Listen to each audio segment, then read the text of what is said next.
And I think I'm now in a season where I'm really thinking about life after sales. And Mm. I've really been considering a few different options, right? There's a lot of different things that I'm very passionate about and I think could be very lucrative. But ultimately, I guess my first question is, how do you know what is the right thing?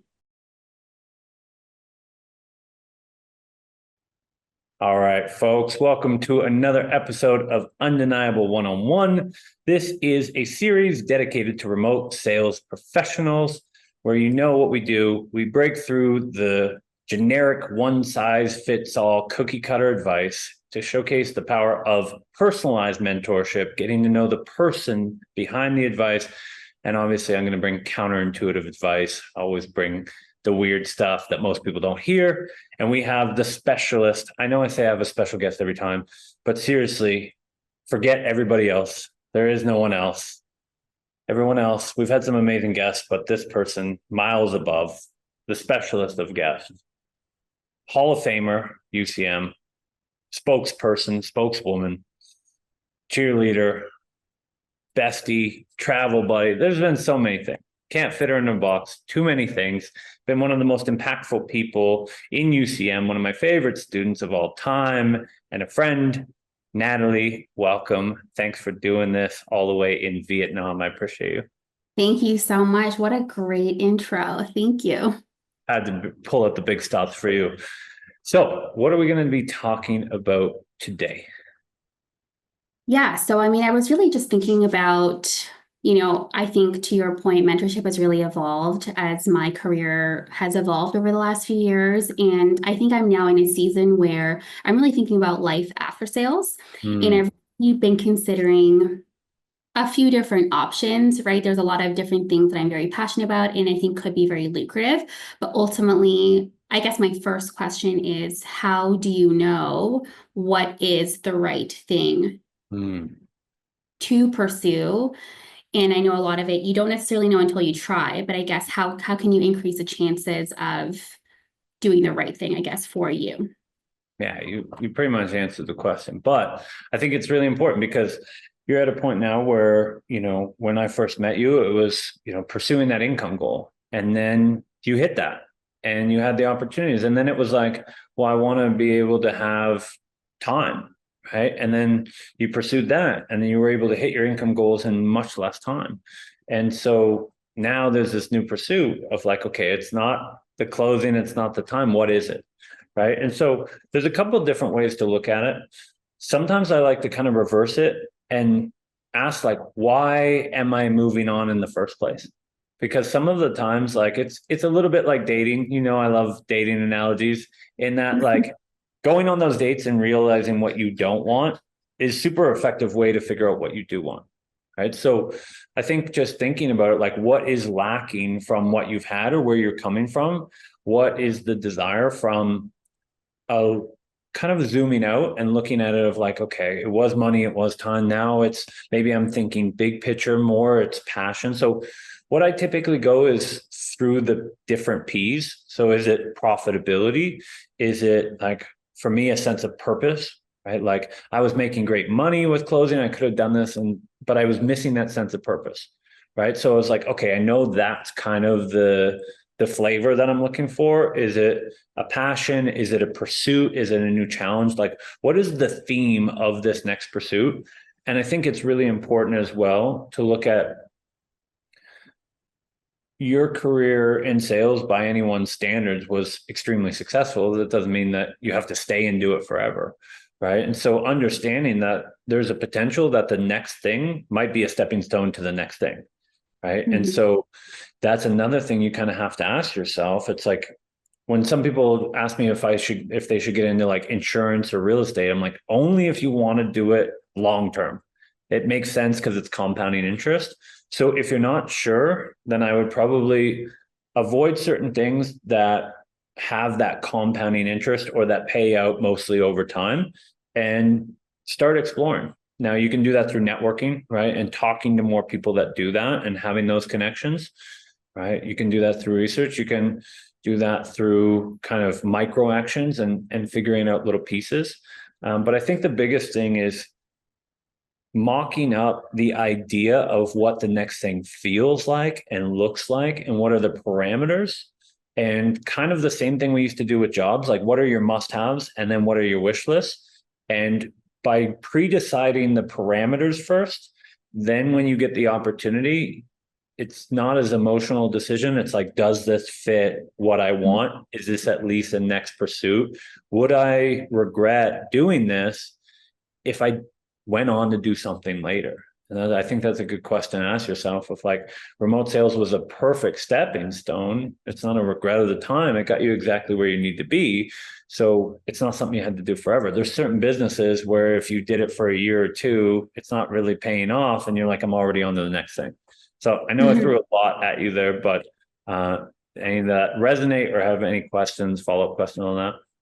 Yeah. So, I mean, the first thing that I will say is I kind of always go back to the matrix that you shared with Mm, the time money matrix, right? And so I do think that at this stage, I'm looking to kind of, yeah, increase how much I'm making. mm, And I have a two-parter because the first thing that I kind of encountered this opportunity, a business opportunity, which is something, again, I've dabbled in a couple of different things, but this feels like this could actually be the thing that gets me there a little bit faster. mm. Do you think that passion is required when you're taking on a new venture? If um Yeah, because because money isn't the goal, and we know that money isn't the goal, this is going to get me there a little bit faster. I really do believe Right, that. It's not necessarily something that I feel passionate about, right, nor do I feel passionate about the work that is going to be required to get it to that level. So how right. much passion do you think is actually required in pursuing something? Yeah. It's a tough one because I think it's going, that's why I love the personalized advice, because I think it's going to be different for each person. I think that this kind of idea of a monogamous business that has all your needs met and it's the only thing you need is kind of romanticized. I think that like I don't think that every dry cleaner needs to be obsessed with dry cleaning, right? Like there's certain businesses where people buy franchises. It doesn't mean they love burgers and fries. It's just part of a business model. But what I would say is it's a bonus if it's there. But what's really important is that you have passion in your life, that you have something you're Mhm. passionate about. Right. And so I always use the example of like maybe someone loves playing guitar at open mic, but it doesn't ever have to turn into something. They can fund that passion and then they can go do that thing. I think the only time I've really noticed it is when I don't have things I'm passionate about, then I kind of take it out on the work. But if I'm working and that's a vehicle and the profitability, I do think the profitability has to be more attractive if it's not something you're passionate about because you're exchanging that time. What I would say is if you can't be passionate, if it's something you're interested in, right? And if you're not interested in it, then it's really about how can I really believe at that point you should start thinking about where most people fall in the trap is like they move from contractor or employee and they start a business, but they think like self-employed.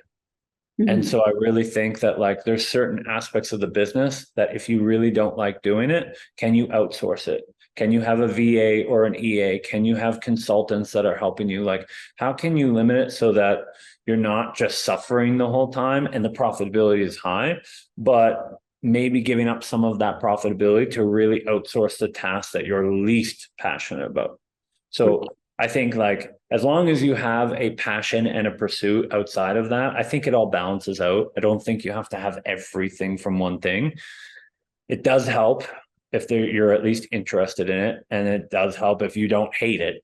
Right. If you hate it, then it really has to be a lot, or you have to start thinking more on the business side and think, how can I outsource the activities that I really don't like doing? Or what is my, at least like in the beginning, you might have to do everything, but what is my exit strategy from doing the least desirable activities? That's kind of how I think. Mhm.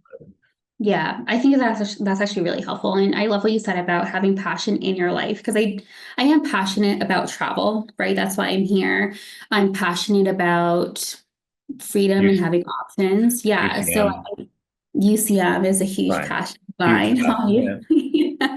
So I think that that's really great. And on the topic of the things that I'm not, passionate about. So this new business venture is an actual business, and not to say, because obviously we know that as we do market ourselves as a one closer agency. So in a lot of we are operating as our own business, but this is Right. an actual business I'm going to be building out from scratch.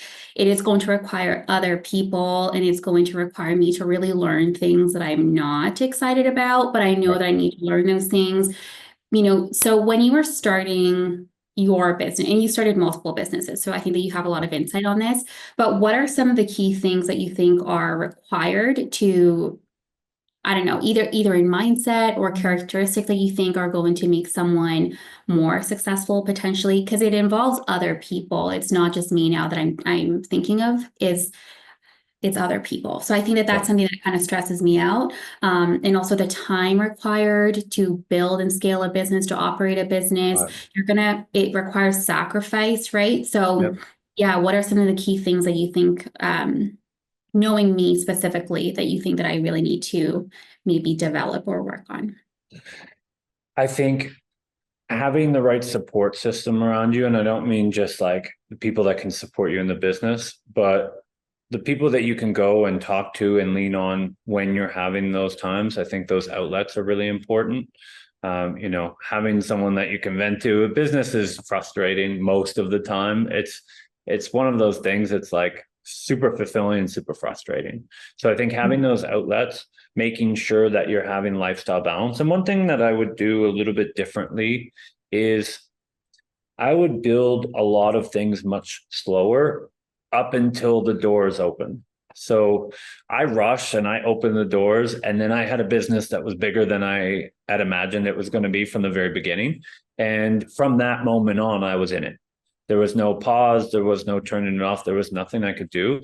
So, not every business is going to allow this. But if there's a business model where you can do some micro actions, do some tests, kind of get things up and then press the pause button and have some time to reflect or relax or take off. Like I think that's beneficial for a lot of people, especially yourself, like having that lifestyle. I think also like planning for the marathon and Mhm. limiting your responsibility. Like you're not responsible for other people's success and failure. When people start in a business, they know that it might not work out for them, it might not work out for you. That's part of what everybody signs up for. You're going to do everything in your power to support your people, and having great people around you for me has been like my savior. It's the only thing that's kept me going is having the right people at the right times. So I think like looking for people that you enjoy, because again, if you're not passionate about the business specifically and you're not passionate about the work, like can you be passionate about the people that you work with, right? Mhm. And if you have those people around you, at least like when you're going through like a horrible day, but you're going through a horrible day with your friend beside you, and you guys are like, it's like watching a horrible movie with another person. It's like you can at least have a laugh about it and make it somewhat enjoyable. So some of the times where the business wasn't doing well, that I had people that I enjoyed around me made a huge difference. And so Mhm. I would say like at least have people that you are passionate about working with, right? Or people that are passionate about the things that you're not passionate about working Mhm. with. Either one of those would be beneficial. I love that. I think that's really, really crucial. Okay.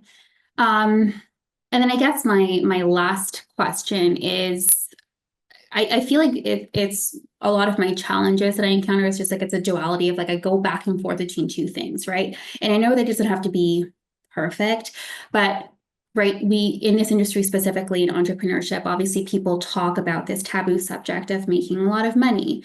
And money is not good or bad in my eyes. I think that it Right. really is just a tool, right? And so for me, I really do view it as a tool. Mm. Back and forth between, you know, I'll use this business example as a perfect example. They're talking about you can make, six figures in the next 3 months. They have people who are doing that, or you can make your first five figures in the next 3 weeks or 4 weeks. And obviously that requires time. And again, Mm-hmm. a lot of effort, which I'm willing to do, but also I go back and forth on how important is that really? And how do you Mm, set actual income goals that feel authentic to you, but right. also that are going to be able to support the long-term vision? You know what I mean? Because right now it's Yeah. like, well, I don't really feel like I need that much.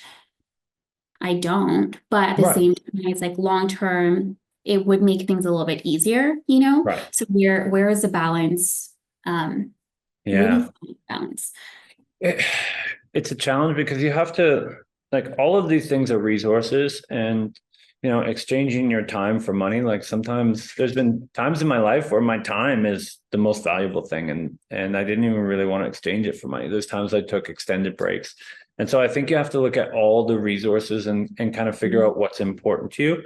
And then find the scope at which it actually makes sense. Because for me, like, yeah, you don't need a lot of money. I don't need a lot of money, but that's not the pursuit, right? It's not what we need.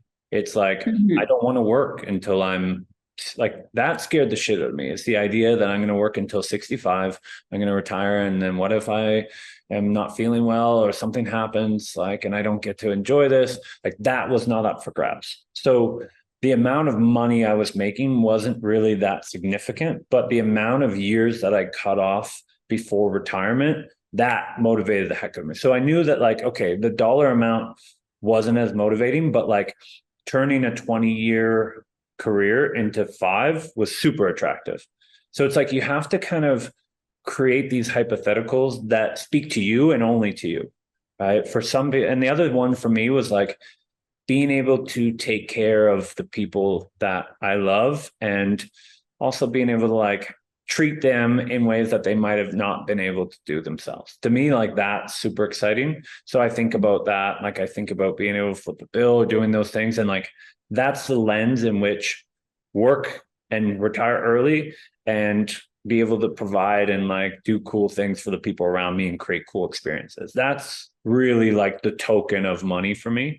And so it's like, what does that actually mean to you? Is it the freedom to be able to work when you want, or working on passion projects without it being financial? Is it more family? Is it more a sense of security? Is it a house? Is it retirement early? Is it being able to take extended breaks? Like, what is the lens at which it does tap into something, and not like thinking about what someone else, because like in remote sales there was always a 10K goal, and then everybody came in and 10K, and then it's like, well, why? Right. And Mhm. for yourselves, you hit that 10K goal and it was like, okay, you can scale to 15 or 20 or 30. And you're like, screw that. I want my time back. I want to live. Yeah. Like, and so you're never going to know, but you can always make the adjustments on the fly. And this is going to be weird advice to give on YouTube, but goals are kind of bullshit anyway. In that, like, if you set a goal and you fall short, then it is what it is. If you overextend it or you get there and you want to change it, it does really nothing, right? And a lot of times what we do is we try and set goals for accuracy because that makes us feel certain. But the certainty is internal. What I'm doing is like, what is the thing that inspires action and creates some sort of urgency in me? And if the goal does that and I'm totally wrong and I get there and it's not what I wanted, then I can make the adjustment. But like, everything that I'm doing is like in a pursuit of something that gives me that extra juice. So it's not just going through the process. So, like recently I realized that like some of the bucket list items that I had hit was like, oh, I never replaced them. And so like recently I'm just like, what's like a stupid bucket list item that like is just absurd but excites me? And I'm like, I want to buy an island. I don't care what kind of island, but I started like island shopping and put a few pictures up. And I'm like, it's stupid. It doesn't, like, it's ridiculous, but it's something that I think about now when I'm like working, and it just gives me like a little bit of that extra energy. Right. So like, it can be ridiculous. It can be something that you're working towards that's meaningful, but does it inspire the action, and does it give you that little bit of juice when you're doing things that you don't want to do? Um, and then the other side, I always kind of, with entrepreneurship, and this is, this can be defeating at times, but it's also, it's better to know it up front. Like, what I always say is, if it was half as good and took 3 times as long, is it still worthwhile? Mhm. And so taking those, like, and that's a good rule of thumb with marketing as well, right? When you think about like the people that were selling like 10K months in the next 60 to 90 days, like, a lot of people fell off because they were like, if it's not that, I don't want it. Right. Hmm. So if they would have known, if you would have said, hey, for some people, it takes them a year or longer, right? Then would people still do it? And I think with this pursuit is like take the best, take the marketing and say, like, if it was half that good and took 3 times longer than that, would I still do it? It Hmm. probably won't, but that's at least a good balance, because if you're only basing your decision off of, what people are telling you is possible, then the minute it hits a roadblock, it's like you're kind of always questioning, like, is it still worth it? Is it still worth it? And anytime I've seen people that are constantly, every time there's a challenge, they're asking it, like they're on their way out, right? So Hmm. like, is this worth adversity? Is this worth kind of eating shit from time to time? Is it worth a little bit longer or a little bit less than I thought? And if there's that buffer, then it's probably a worthwhile pursuit. Yeah, I think that's important. And it's so true. It's like when I started in remote sales, I mean, yeah, like you're trying to get to 10K so fast because that is what you've been told. Right. And I did get to the point where I was like, it's okay if you don't hit that goal. Because I learned that it actually wasn't a priority for me to get to 10K in 60 days or 90 days. It just wasn't a Right. priority. And I think that that's okay that you are able to adjust your goals on the fly. I think that people think that you're claiming defeat if you do that, but your goals are allowed to change. I really do believe that. And yeah, I think you just gave me a little bit of clarity around like goal setting with like for some reason I struggle with goal setting with finances. Like I can Yeah. like emotional goals, easy peasy. And like the things that I Right. want to do for other people is so easy for me to do. But financial goals for myself, I don't necessarily always know, well, Right. like, why is that important to me, right? Is it someone else's goals or is it mine?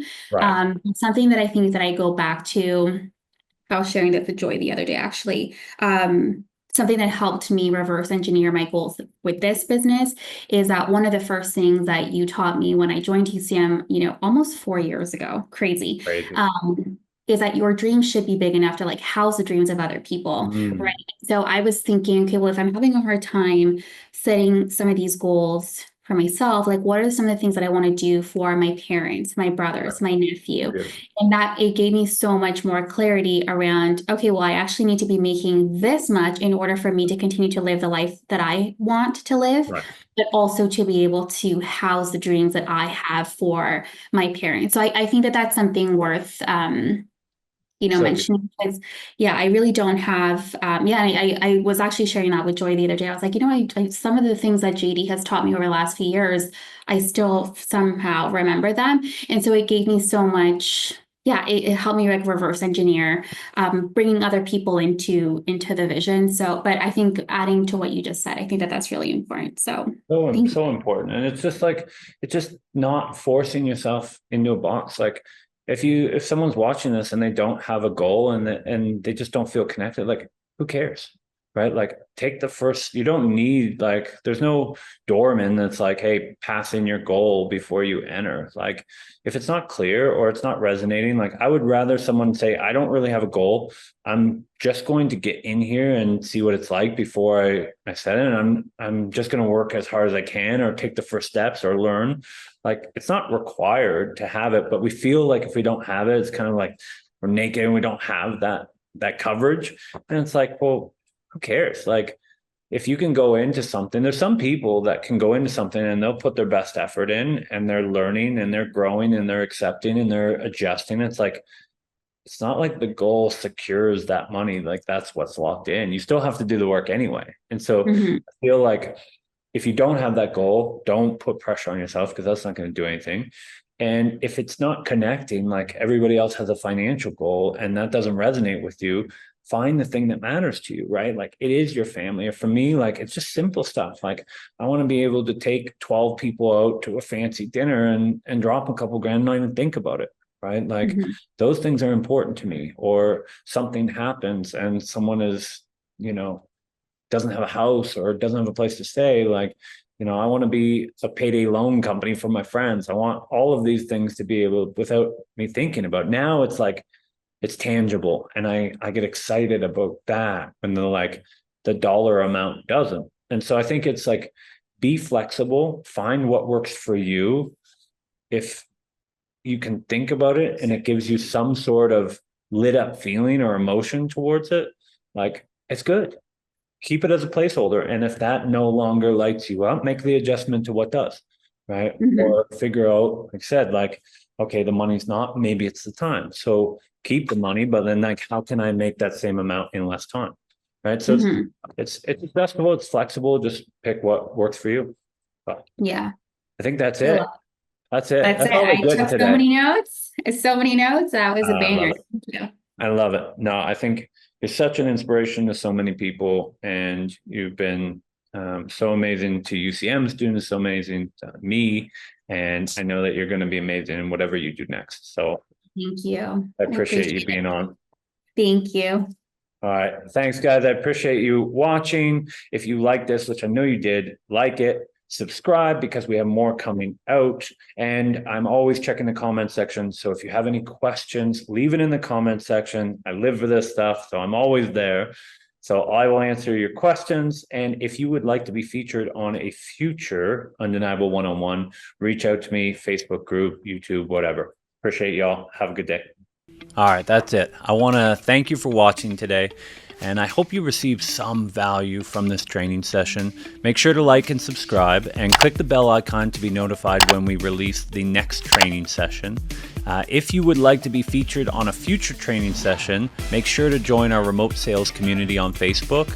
I'll leave a link in the description. And if you have any questions or topics you'd like me to cover on a future training session, just leave a comment below. Appreciate you. Onwards and upwards.